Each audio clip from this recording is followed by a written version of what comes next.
Brother to a Dragonfly, penned by the esteemed civil rights advocate and Baptist minister Will Davis Campbell in 1977, delves into his formative years in the impoverished landscapes of Amite County, Mississippi during the 1930s.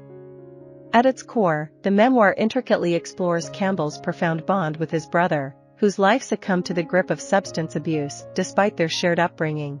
Nominated for a National Book Award, this poignant narrative has garnered successive reprints, now featuring a compelling foreword by President Jimmy Carter.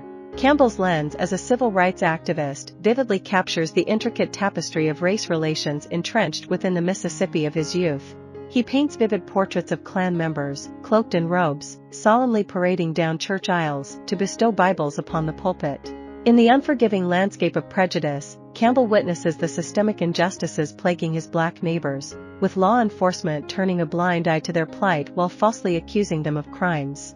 Yet amidst this bleak tableau, Campbell recalls the teachings of his grandfather, whose stance on race, though far from progressive, shunned the use of racial slurs as relics of a bygone era. His grandfather, imperfect yet aspirational, urged his descendants to eschew the notion of white supremacy, fostering seeds of relative equality within their young minds. Though racism loomed large in Campbell's community, his grandfather's modest aspirations for parity cast a profound influence on the author's subsequent endeavors during the civil rights movement, igniting a fervent commitment to the pursuit of justice and equality. Campbell's portrayal of racism in the Southern context during the era of segregation reveals profound insights. He observes that despite entrenched generational and institutional racism in the South, there exists a peculiar familiarity between whites and blacks compared to the North, where segregation may not be legally enforced but remains palpable. This phenomenon is partly attributed to the ethos of Southern hospitality, mandating polite conduct irrespective of racial differences.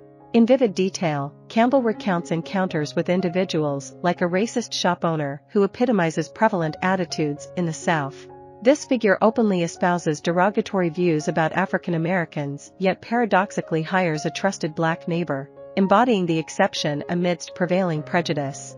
Amidst the backdrop of pervasive racism among his social circles, Campbell grapples with bewildering scenarios, such as his racist uncle offering him coffee at a funeral vigil for a deceased nephew.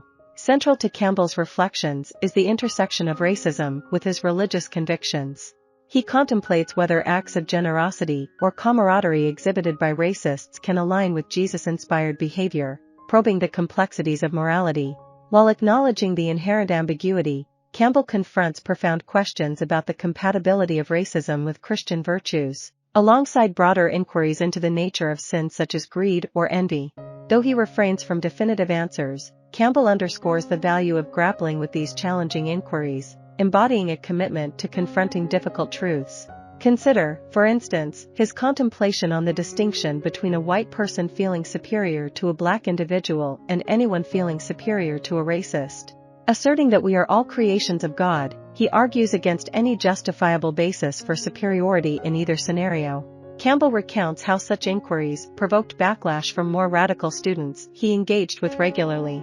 Accused of being pro-Klansman, he neither fully accepts nor denies the charge, although vehemently disavowing any pro-Klan stance. Moreover, Campbell presents a paradoxical view on equality, exemplified by a controversial passage where he muses, "If we are to assume all people are equally good, then we must also assume they are equally bad." He paints a bleak picture of a future where racial roles are reversed, envisioning a scenario akin to white children being led to gas chambers by a black Eichmann, echoing the horrors of Auschwitz. Central to Campbell's narrative is the tragic arc of his brother's life, once a pharmacist who succumbed to alcoholism, drug addiction, and domestic violence. Through his brother's journey, Campbell confronts the imperfections inherent in humanity, paralleling them with the attitudes of the Klansmen and segregationists he combated throughout his life. Reflecting on his lost sibling, Campbell arrives at a profound realization encapsulated in what could be considered the book's mission statement: "I came to understand the nature of tragedy." And one who understands the nature of tragedy can never take sides. I hope you enjoyed this video. Leave a like if you did, and be sure to subscribe. Thank you.